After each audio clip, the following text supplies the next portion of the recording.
meeting to order. So first of all, do know that it is being recorded. Those can access it through YouTube. So this time we will have our student representatives today from Rock Creek Elementary School do our pledge. That will be Ms. Jaylee Swinford and also Collier. So they'll stand.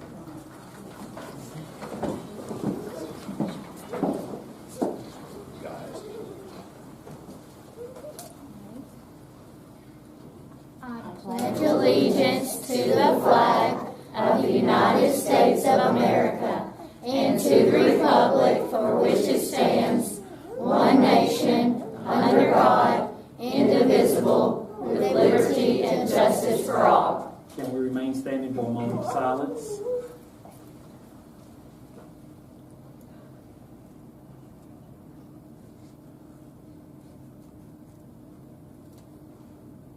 Thank you so much. Thank you, sir.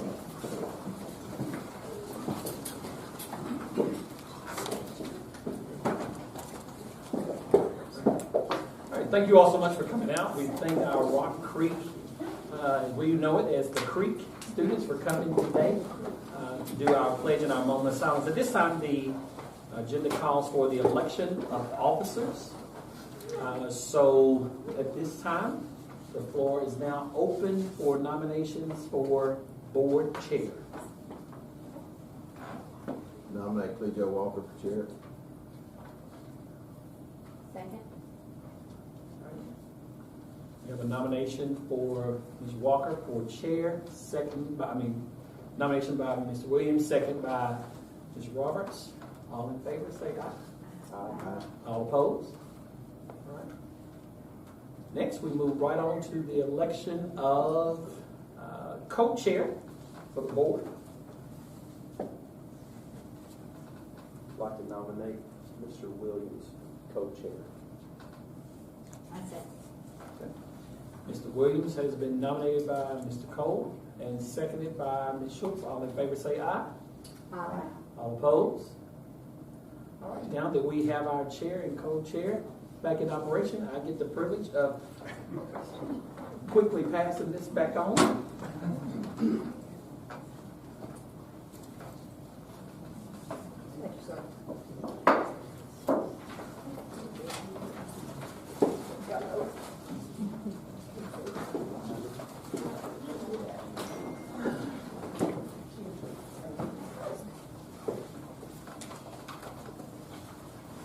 I believe we have a request to address the board tonight.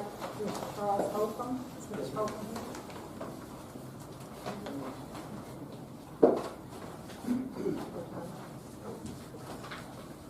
If I may, I would like to I remind approach you, you. you have 5 minutes from the beginning. Oh, you can go ahead and pass that. Can I pass this out, Yes. please?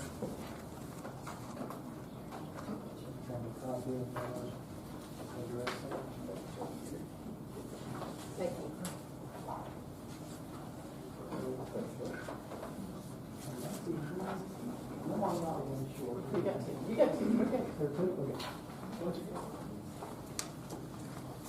Ready, set, go. The first document that's in there is an email thread that I had with the teacher this past spring concerning my daughter and homework of this nature. If you'll follow the thread, inside this thread, I have highlighted and pasted through its thread several of the rules concerning the Franklin County School Board, the Franklin County High School, other documents that I've referenced in there to keep the thread above board, and considering the fact that my question that I asked the teacher was relatively simple concerning an email she sent me and my wife concerning our daughter could possibly be failing a class, but there was no Mr. and Ms. Holcomb. The email was very, I would say, unprofessional. It was ambiguous.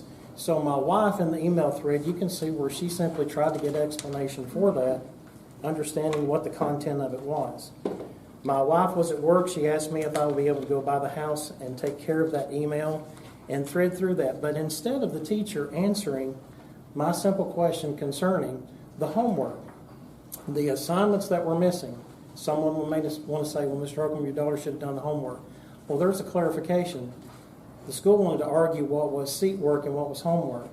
In the class, as a practice has been for years, if it's not done in the schoolroom, then it's sent home for homework. And if it's not done, then it's unsatisfactory. And of course, I quoted those rules that were in there. But instead of the teacher answering my question, when I simply said, according to your policy, if there's unsatisfactory homework, you're supposed to contact me. I've never received anything from you. If I had received something from you, according to the rules that I snipped inside of that, my child would have had 10 days to correct those things and brought the grade up. I did not receive an answer from the teacher, but instead I had an administrator step in and answer for that teacher. Now, I have worked for several employers. I'm 60 years of age, and I know what it's like to have employees. And I understand that there's a fiduciary responsibility when it comes for upper management controlling employees. It seemed at that time would have been a very appropriate time to tell the teacher simply, why don't you just answer the parent? There's nothing harsh in it. They're asking what the rules mean. Give them a clarification. But instead, I was met with an administrator that was wanting to tell me in a very tone of, just the fact of the matter is, you're out of your league, Mr. Holcomb. You can see that in the thread. I replied to that, Ms. Butner, I never expected to hear from you. Matter of fact, you're an administrator, and it's a waste of our tax dollars for you to be stepping in to do something but answer a teacher. This is simple. This is not an attitude that I'm presenting, but I know that my daughter is the 5th child that's going through Franklin County High School. I've never had to come to this meeting. I've wanted to come to this meeting several times. But this incident brought upon damages to my daughter.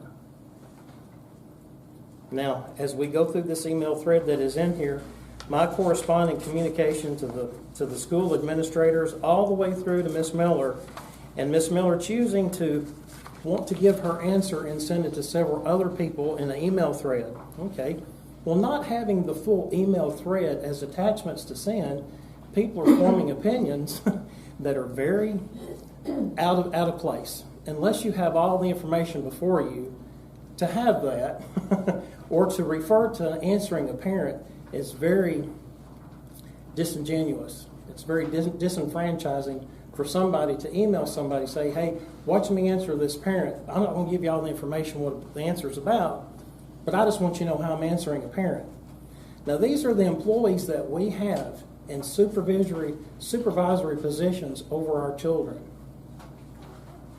That's a dangerous thing. I'm getting close to my 5 minutes, so you can see that I followed through with the end of this. Replying to the school principal, and I replied to Dr. Holman. There's also in your folder a thread. Dr. Holman, I simply said there's a memorandum of understanding between the teachers. You can see on the page where I've highlighted the responsibility that the administration has when there is an investigation. When I have called and said, clearly stated in my email thread that there has been harassment, there has been intimidation, my child has been hurt. To ignore that, to this point, we have one more document that's in there. You can see that Emily places in where my daughter receives some medical treatment in Atlanta. This last page is where there are 1, 2, 3, 4, 5, 6, 7, 8 emails. My child, while in hospital care, did not receive any of her classroom assignments for 5 weeks going into school. She received it last week. So what I'm presenting to the school board is not a parent who is dissatisfied. What I'm giving you is an example of negligence, conspiratorial kind of getting together to cover up the fact that rules had been broken.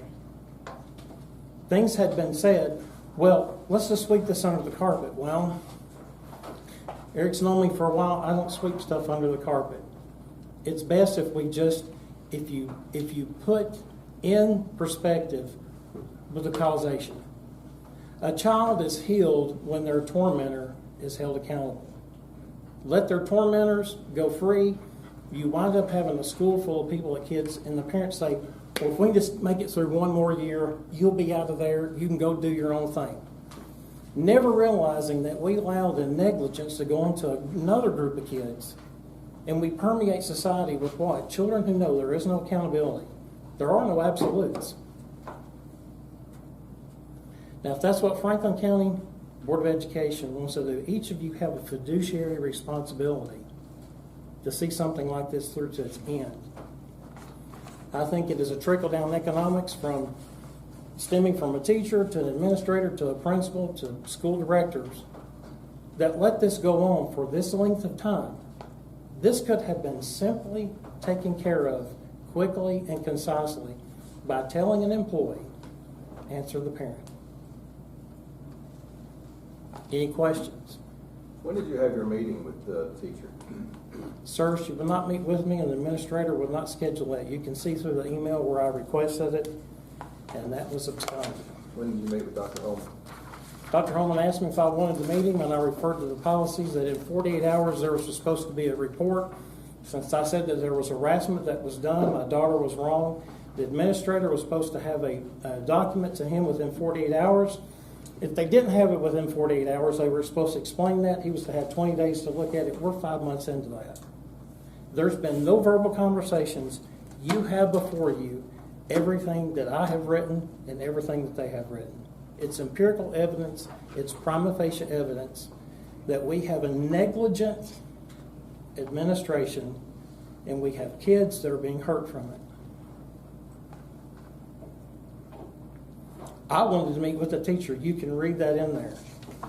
But of course, I was told she's on summer vacation. She's not required to come up here. I even have a request in here to see the material that was taught to my daughter. It's Article 14. I made a bold statement in there. I'm requesting, I want to see this. Well, I was referred over to whoever was going to be over the curriculum to meet with me. I said, schedule a meeting. I'll work my schedule where I come there. We're 5 months later, and here are the crickets. Now, this is where the rubber hits the road. Nobody said, hey, gee, could we get together and talk about this and let's go back over a 5-month period. So.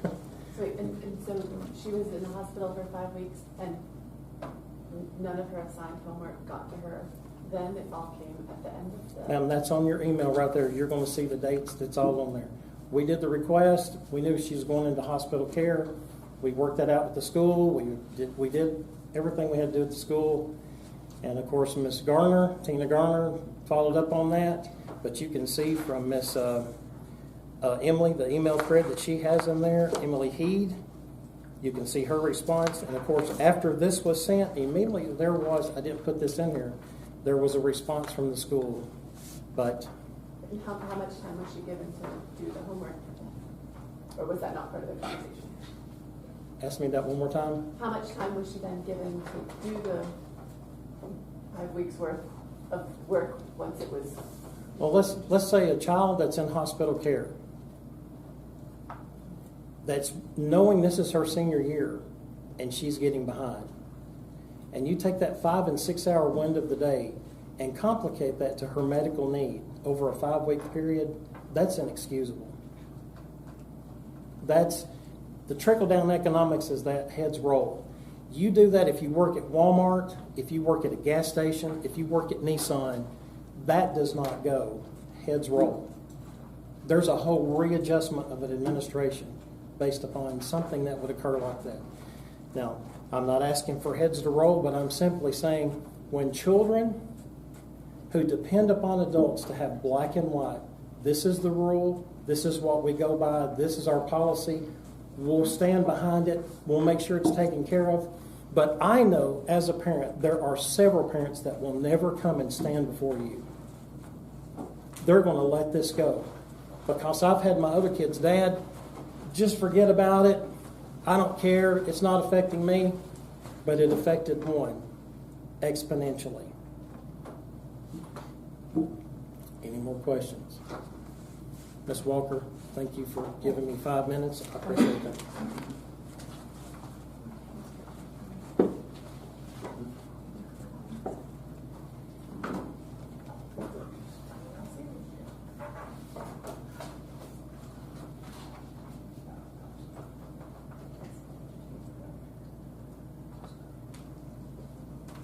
All right. Next on our agenda would be public input, and Ms. Patty just brought the sheet in a few minutes ago, and we don't have anyone for public input tonight, so we'll move right along. I'd like to first, before we get started with the business as such, recognize our student representatives that are going to be with us this year. I'm going to let you introduce yourselves. From Heartland, we have Coastland Ringer. Coastland Ringer, and from Franklin County High School, Katie Hanger. We welcome you all. Welcome your input. Anytime. Thank you for taking the time to do this.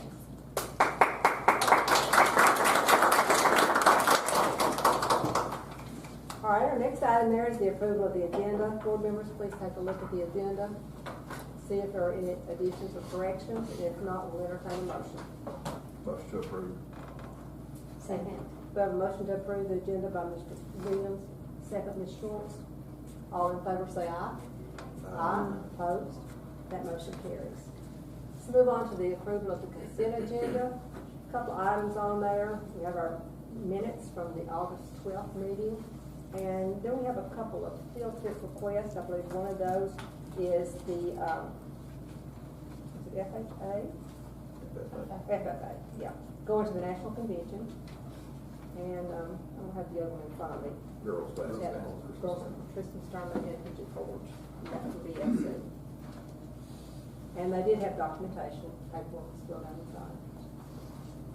Motion to approve the consent agenda. Second. We have a motion to approve the consent agenda by Ms. Roberts, and second by Mr. Williams.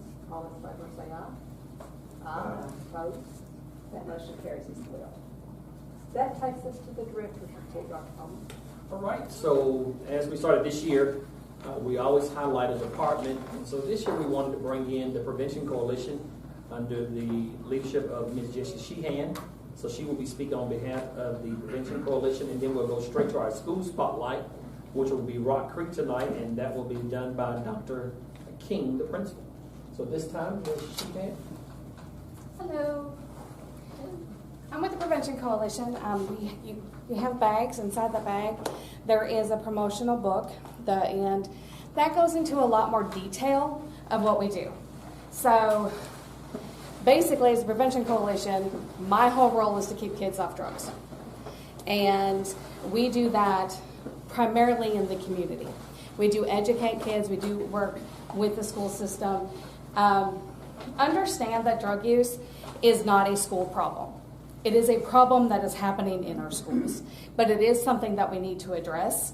So I'm a certified prevention specialist, so I get a lot of training, a lot of support from the state, so I can offer support to the school system as far as what's needed when they're having issues with students. We also do a lot of education, going in and teaching the dangers. We educate the public, parents. We have after-school programming. We do a lot. We have grants that help people get into treatment, that help with interventions. So we cover the entire gamut. None of our funds come from education dollars. We are entirely grant funded. And gosh, there's so much. We have families that we work with that we know that are at risk, and we identify them typically through referrals from counselors, and then we have the Bridge program. That's how we work with those families and those children. We work a lot with counselors and finding out what the individual needs of schools are. We have a teen coalition, Teens Making a New Tomorrow, that they've been established for about 1.5 years now. And that was a group of teens that came to me and said, hey, we want to do something. So we created the Youth Coalition, and now they are primarily high school. We're building up middle school. And so they get to focus on helping other teens stay off drugs, give that message out. They're learning leadership skills, speaking skills. Eventually they will come and report to you. It gives them good experience there. So what questions do we have?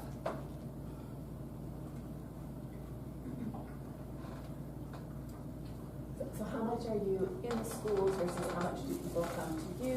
Where are you So- physically located? We are at the Campora Family Resource Center. Okay, so we're at Townsend. We have an entire wing where the alternative school used to be.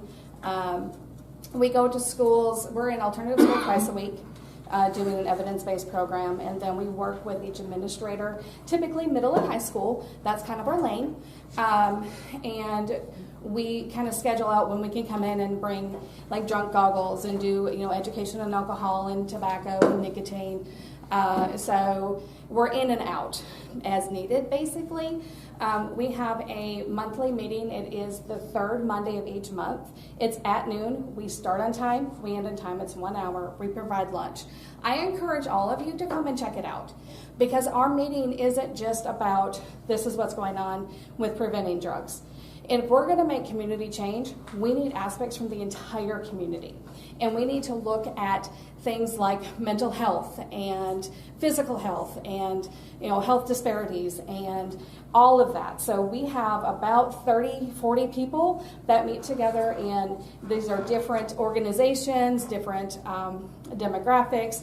They're just, we try to get all sectors of the community together. And so it becomes a really good networking, but it's also a really good way to find out what's going on in Franklin County. The biggest thing that I do is provide resources for people. So if we get parents that call, they're concerned about something. Or someone calls because, Uncle Joe has a problem. Or, they don't know what to do with this behavior that they're seeing their kid have. So I don't always have the answers. We're not always the person that has that resource. But because we focus so much in the community and we have such a good coalition of people, we can typically refer people to other organizations and they can get the help that they need. Jesse, when did you say that meeting was? The third Monday of each month At Campbell? at Campora at 12 o'clock. We also have a Zoom option. At one time, I know I had everyone's email and we were sending those out. So we'll make sure we get your email so you get those invitations. So if you can't make it in person, then you can jump on Zoom as you can. But would totally love to see you all there. Do we need to let you know we're coming? You don't have to. If I have an RSVP, it helps me prepare for lunch. But we always plan, I just know we typically have this amount. So feel free if it's like, oh, I can actually make it. I don't RSVP. Just come on, bring a friend. We need input. The Jesse Show only goes so long. My point of view, what I'm seeing, we need other people's perspective of what is happening in our community. But not only that, but what are we going to do to make tomorrow different? And so a lot of times it's, we just talk about it and now, okay, there's an issue that we're aware of and now we can do something together about it. Any other questions? Thank you so much for your time. Thank you.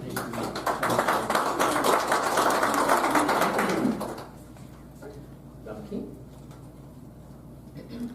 Good evening. I am Barbara King, and I'm the principal of Rock Creek Elementary School. And I am so thankful to have the opportunity to present on behalf of Rock Creek.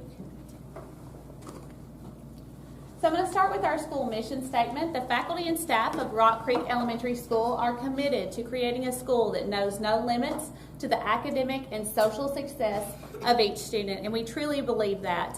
And our motto is launch into learning. To start, we are very proud that we were the 2024 Family Fun Night champions. As they say at school, I love a trophy, and we got that trophy. When I came to Rock Creek, they said, oh, we don't usually get trophies. And we got the first trophy, so we were very proud of that.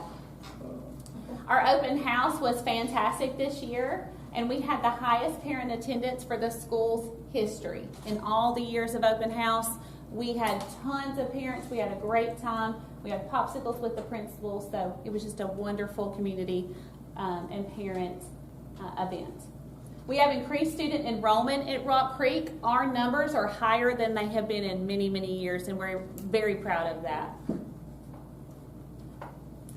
These are our goals, some of our goals. We have lots of goals at Rock Creek. We always want to get better and better, but we want to be intentional in all things that we do, and I know that comes from the district. Dr. Holman had given us given us that charge to be intentional, and that drives our instruction this year. So to be intentional, we want to make sure that we are analyzing student data. That's going to be a focus for us this year, and hold monthly data meetings. We're also going to do data discussions during weekly collaborative planning. I meet with my teachers every Thursday during their planning periods, and that's my entire day. And we sit down, we plan, we talk about curriculum, we talk about strategies, and that's been super, super helpful. And also, I'm going to provide data professional development during PLC meetings as well. So as far as TCAP growth, we had big goals. Me coming into Rock Creek last year, we had some areas of needed improvement, and I'm very proud to share with you the growth that we have made. So, our goals for growth in TCAP, our proficiency goals for the 2023-24 school year for ELA, math, and science were to increase each by 3% per grade level, and that's pretty much an average for growth. In most academic areas, we either met that goal or exceeded that goal, so we're very proud. So I'm going to go over each growth for each subject. In third grade students who met or exceeded expectations increased by 18%. The goal was 3. We're very proud, very proud. We had a third grade teacher in particular, and I want to highlight this, whose students who met or exceeded expectations on ELA increased by 46%. Huge. Fifth grade students who met or exceeded expectations increased by 11%. ELA student growth from 3rd to 4th grade increased by 3%, and overall our 3rd grade students who met or exceeded expectations increased by 4%. So as you can see, we exceeded that goal. For math, our math students who met or exceeded expectations from 4th to 5th grade increased by 7%, so that was very significant. Our 5th grade students who met or exceeded expectations on 5th grade TCAP increased by 9%. And the average overall, 3rd, 4th, and 5th grade, the students who met or exceeded expectations on math increased by 2%, so we were almost there. For growth in math, our 3rd grade students who met or exceeded expectations in science increased by 5%, with that goal of being 3%. 5th grade students who met or exceeded expectations on science increased by 2%. Okay, so for TVAS, that's our Tennessee Value Added Growth. Our emphasis was growth, so I want to highlight this.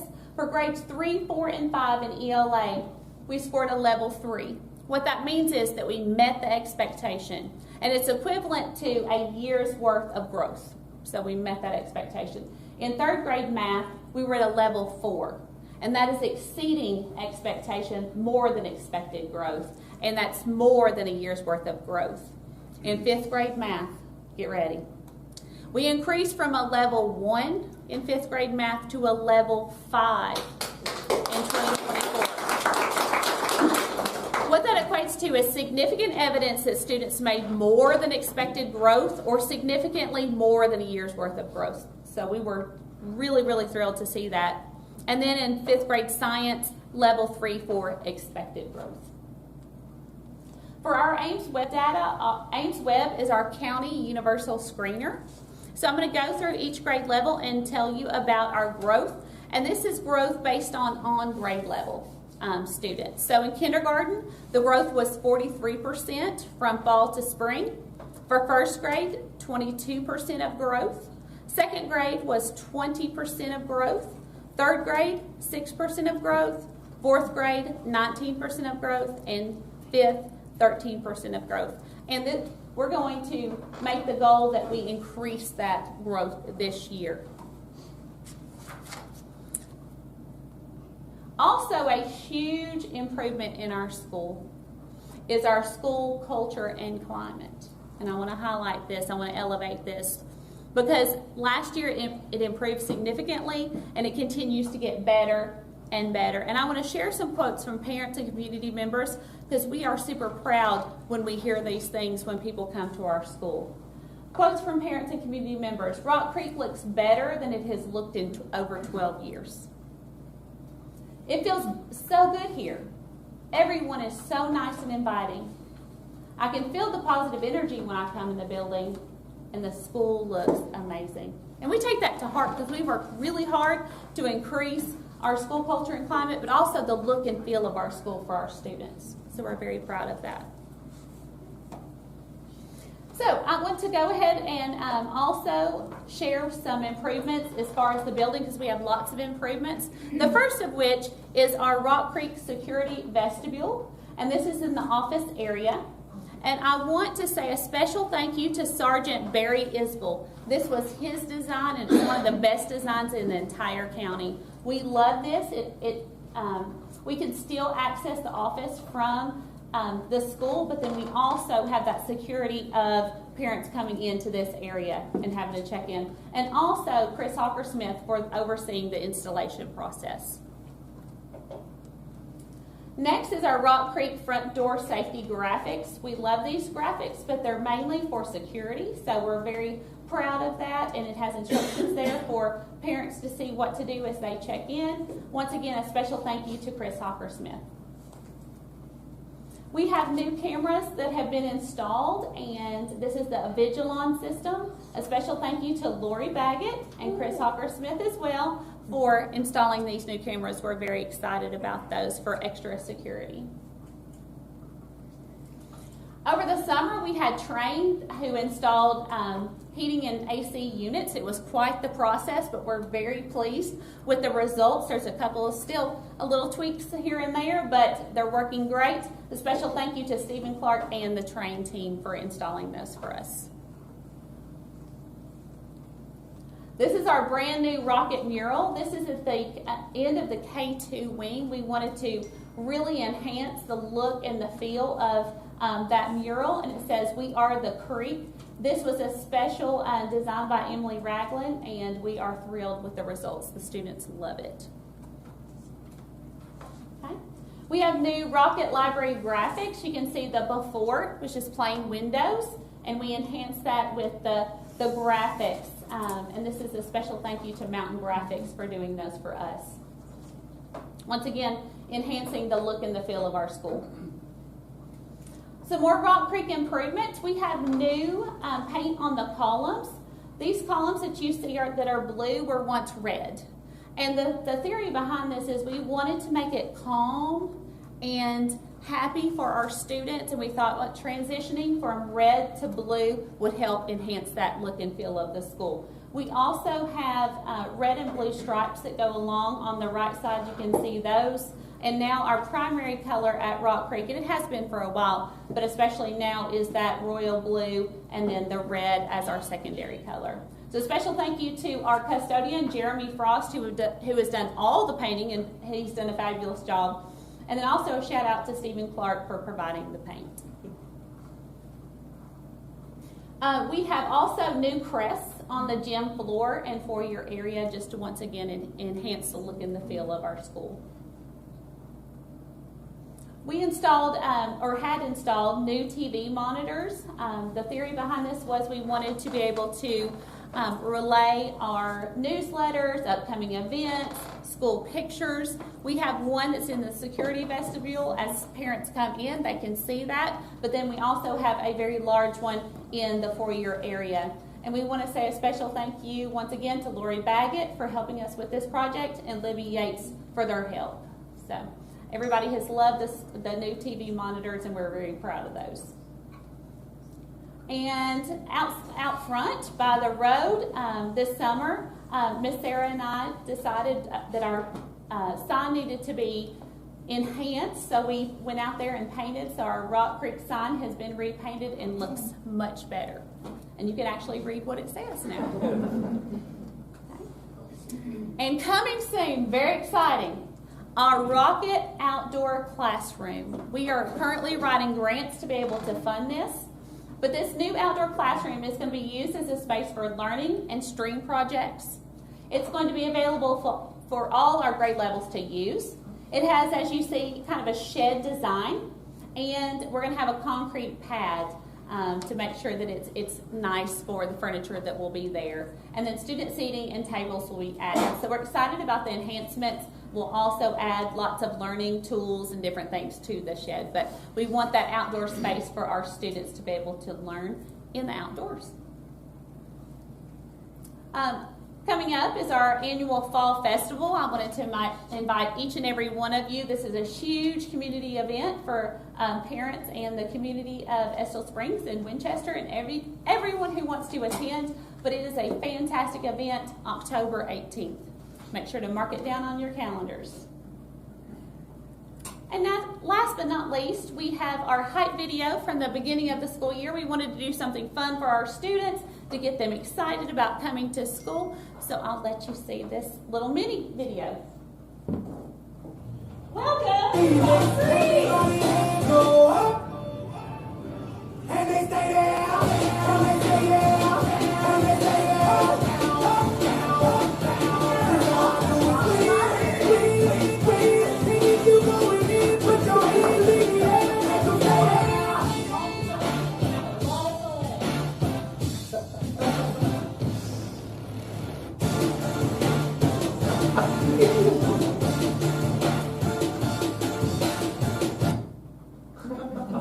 Just a little mini. Welcome. Might be the last one. So I just want to say a special thank you to each and every one of you for everything that you do for our school. We appreciate you guys. We feel supported. We feel loved at Rock Creek. And thank you once again for having us. Any questions? Well done on your growth. Thank you. Thank you. We're very proud. Thank you. Thank you.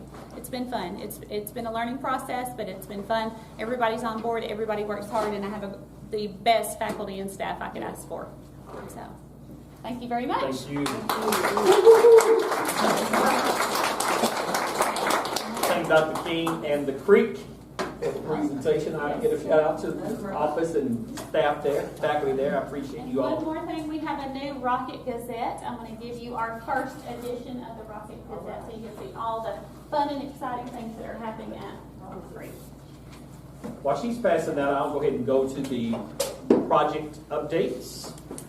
This is something that we will add this year just so that as board members you all can see some of the progress of things that are going on. And I'll let you just read through that on the project updates. The one, I would say, correction there I would like to note, it was brought to my attention and Mr. Clark's attention today at about 4 o'clock on the Huntland roof, where Mr. Clark has specified the roofing materials have been installed and completed. Completed is not, we haven't removed that word because it's still work in progress. Ms. Crabtree let us know that there are some things that have not been done yet. Also on the gym floor, the Huntland gym floor will be completely redone, and that will start September the 22nd rather than the 18th. And then the other mention I want to make that you'll be aware of on the Townsend gym. The Townsend gym is now complete, so we are planning a Townsend reveal, which will be October 1st.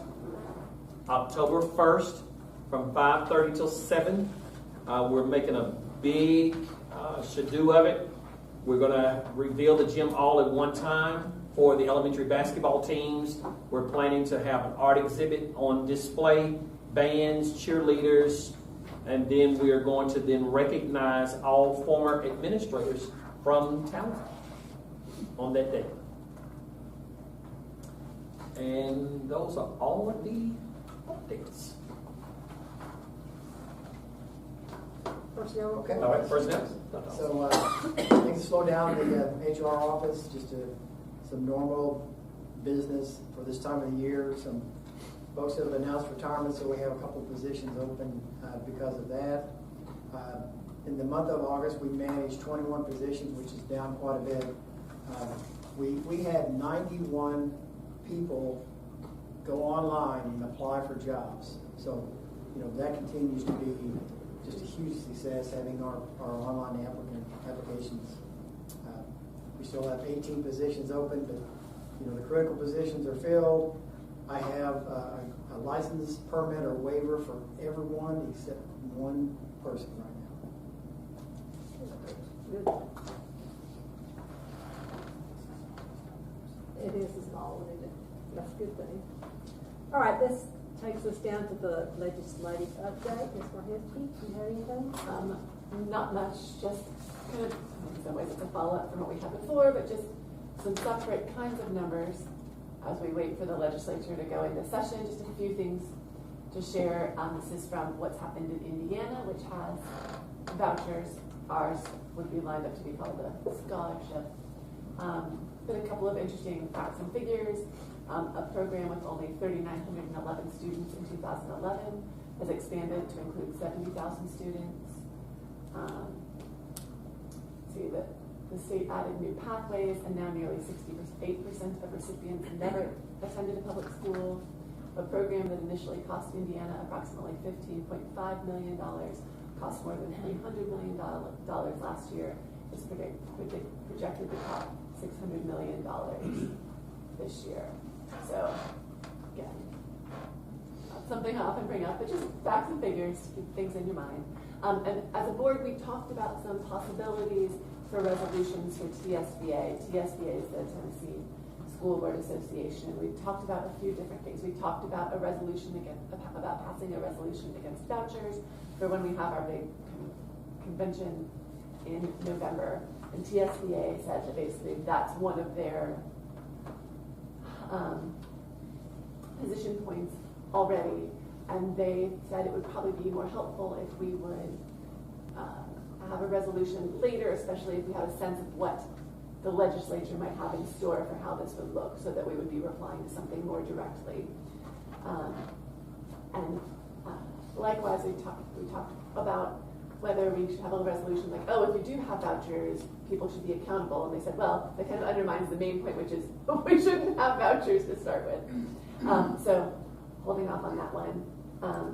I brought up universal pre-K, and other districts are putting forth resolutions to support TISA funding towards pre-K for students with special ed needs and with peer models like we have at Cowan and at least one other school. And I think that so it kind of was in the works last year and it didn't quite make it through, so I think they're hoping that's going to happen this year. So again, it seems like hopefully let that happen and let that be enough. We talked about funding for nurses, because like we have nurses in every school, because it doesn't do any good if someone breaks an arm but the nurse is halfway across the county. And the difficulty with that is that because of the new funding formula, it doesn't fund positions, it just funds generally, so it could be something to talk about for next year, like how you would account for the funding piece of that.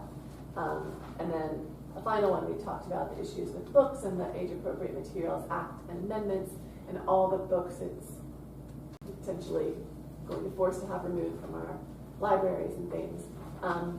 And at least on regular, like on shortest-ish notice, there wasn't a clear and straightforward way to attend to that issue, but I'm certainly up for a conversation for ways that we might problem solve with that to give our students and educators access to more of the tools and materials they.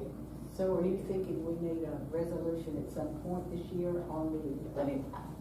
I think that they are at least conversations we could continue to have, if we have another retreat or if we have a workshop or something like that, just to sort of see what we think and where our values are in terms of education. Because if we decide that we want to have a say or want to state an opinion, we want to make sure that we want to make sure the thing we say is the thing we need to say.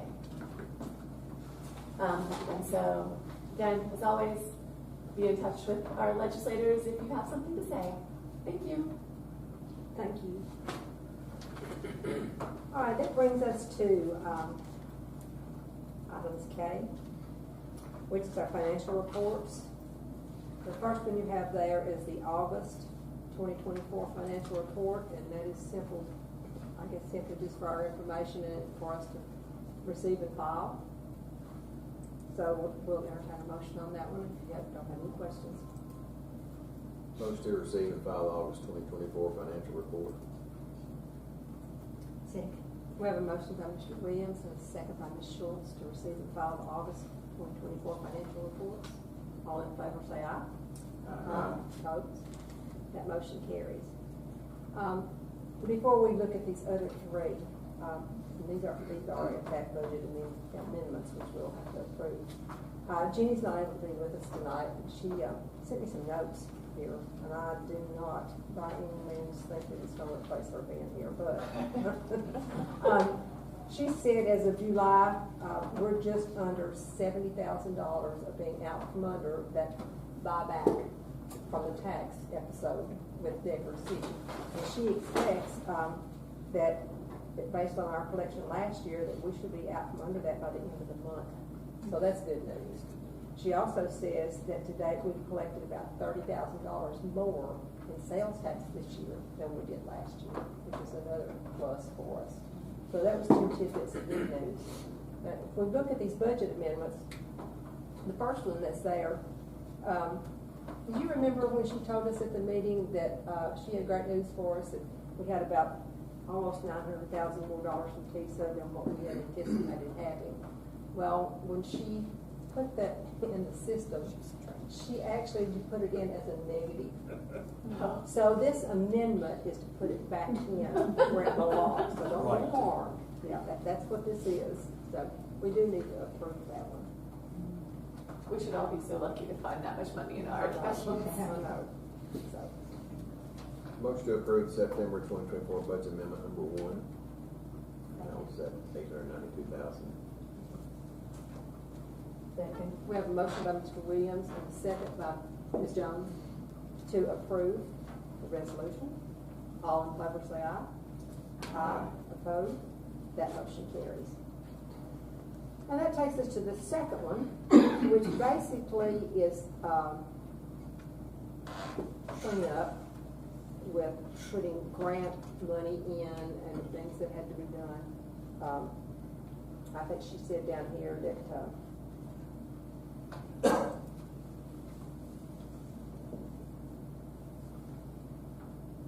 yes, basically grant cleanup and shifting things around.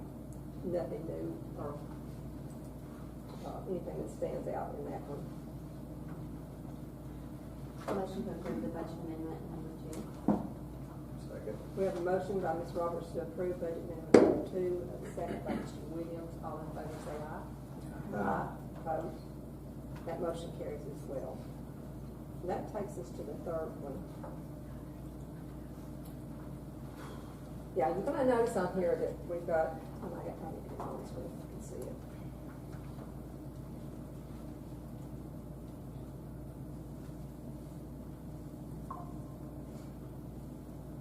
All right, this one is budgeting $98,000 for contracted services. This, as I understand it, and Dr. Holman, you can correct me if I'm wrong on this, is a need for special ed. Money that she does not have in budget at this time, or indicates that she doesn't have in the budget to cover, and it's something that we don't have any option. It's a service that has to be provided. A student is enrolled, and we've had to contract services for that student. So we've got $98,000 that we're having to transfer basically, in theory, from general ed into special ed. And you might remember that in July, there was another amendment that we transferred money from general ed into special ed, which means at this point, with this resolution, that we've got $159,341 that's coming out of general ed funds and going into special ed funds. And what I didn't realize is, this is actually increasing our maintenance of effort to special ed, which means the state says once you give it to them, you've got to provide it next year, and the next year, and the next year, and the next year. So bear that in mind as we're going down this path. I think we've got to be real careful at this point about adding any positions. Very mindful of that, because that's something that's not going to go away. And you're going to say, well, this kid's going to graduate. Well, they probably are, but we're still going to have to pay that money every year. So you can't go back to work. And we're sure there's not money in their budget to cover this? Yes. What happens is throughout the course of the year, it's not something that you can budget for. The unknowns of children transferring into the district and then they're transferring in with additional services that they need. And then those services, when you have to outsource those, are quite expensive, and that's exactly why this request is having to be made. I do understand that, but I just want to call that to your attention, that Yes. that's something that we really, we need to be mindful about. Is that for both requests? Is that the situation with both requests for funds? Here, We had Yeah. to give them funds before. now this was a different situation. And another thing I might ask you, because I don't know about that either. When I see on here this, the legal fees,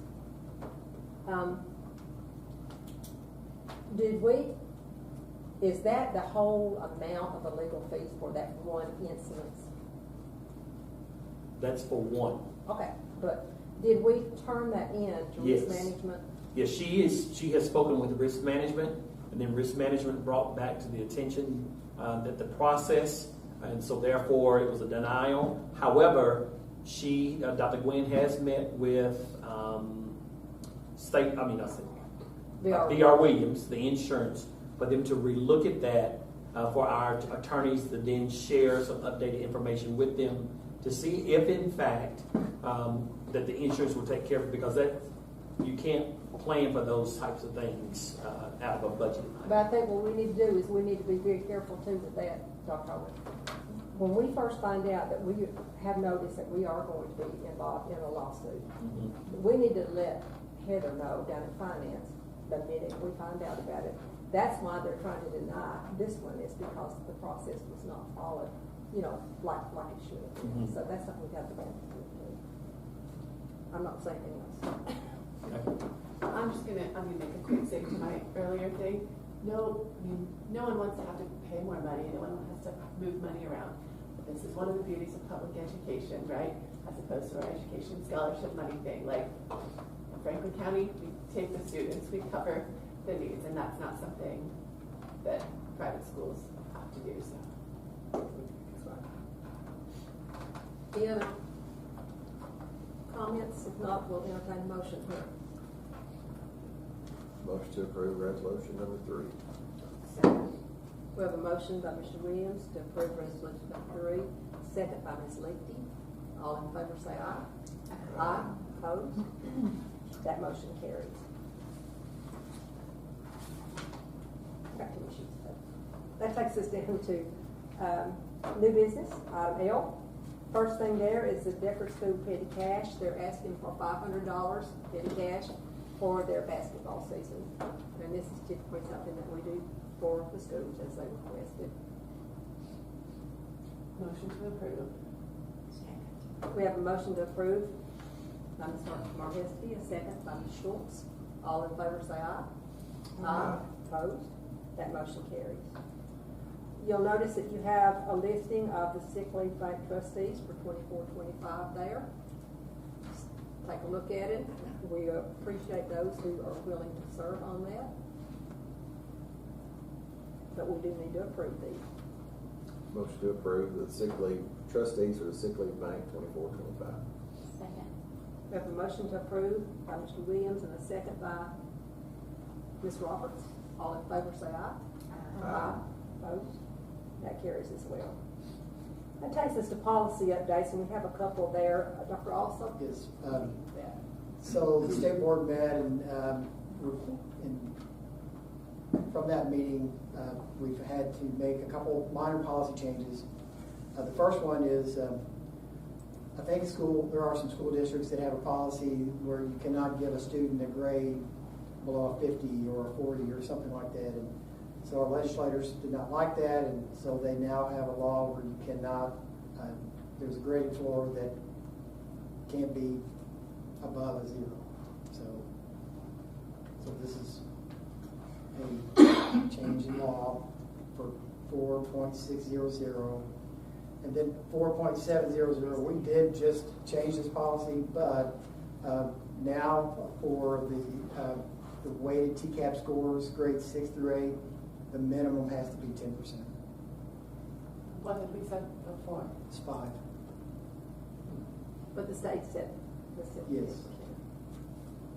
That's what we said, No. And the state says it has to be 10%. 10% minimum. Did they weigh in on the other grade sections? They did, but we're okay. They weighed in all three categories. Motion approved 4.6 and 4.7, 0 zeros. Second. We have a motion to approve and a second by Ms. Roberts. All in favor say aye. Aye. Opposed? That motion carries. Thank you, Dr. Austin. Item 4 is the 24-25 annual agenda revision that Ms. Patty's done for us. There's nothing new and unusual in that. It's just upgraded. Is that correct, Ms. Patty? So, okay, here's the change that I'm asking for. And it has to do with the month that you're approving tenure on the agenda that was approved last month. You have that in June.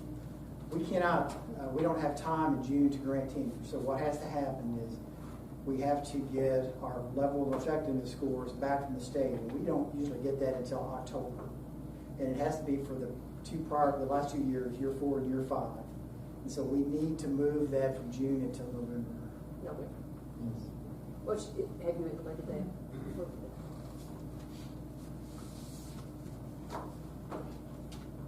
So the granting of tenure happens during a teacher's...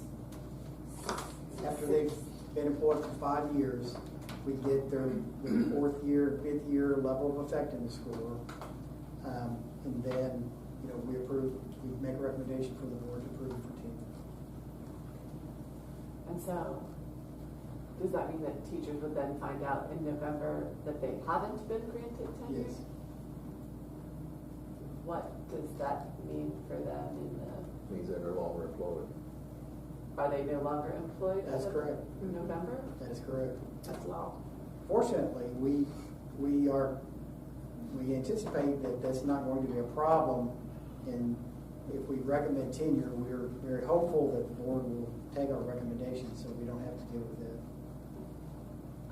Is there a way to time it's this odd, but in yeah, any way that's better? Because, Well, I think Starting- they're going to know beforehand if teachers, if they're going to go to bat and say they deserve tenure, they're going to know a few months before.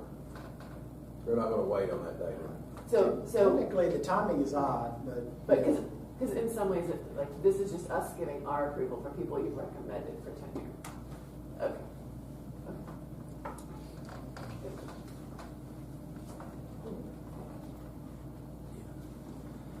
I will say real quick on the tenure piece, particularly those that have been in education. Tenure now is different than what it used to be. That a teacher can now be granted tenure based on their performance, their teacher performance. However, if that performance changes, then tenure can then be taken away from them. So there's no lifetime tenure for those of us, for the new ones. Those of us that are grandfathered in, yes, but new teachers, you can gain it, but you can also lose it. But the change has to be continual, does it not? Yeah. Motion to approve the 24-25 annual DOE agenda. Second. We have a motion to approve the agenda, second by Ms. Leakey, motion by Mr. Williams. All in favor say aye. Aye. Opposed? That motion carries. Thank you. I'm going to let you all read. There's kind of a lengthy schedule of meetings down there. One that I might mention is the county commission meeting. I know that we are all busy, but we need to kind of, I think, make it an effort to get up and attend some of the commission meetings, not just be there when it's time for our budget, but be there here and there to touch base with them. I think it bodes well for us to do that. So I'm going to try to do better. Is there anything else? We're glad to have Commissioner Billy here with us. Hey, on that note, I didn't even see you back there. we do have a school committee meeting tomorrow at 6. I don't know if y'all are maybe aware of that. But, if you can be there, we'd appreciate it. Just kind of how we are on this new school year is what we're looking for. You can Zoom county commission meetings too if you can't get there every You time. can. I sure can. Zoom those several times. Is that's at the annex building? At the annex tomorrow at 6.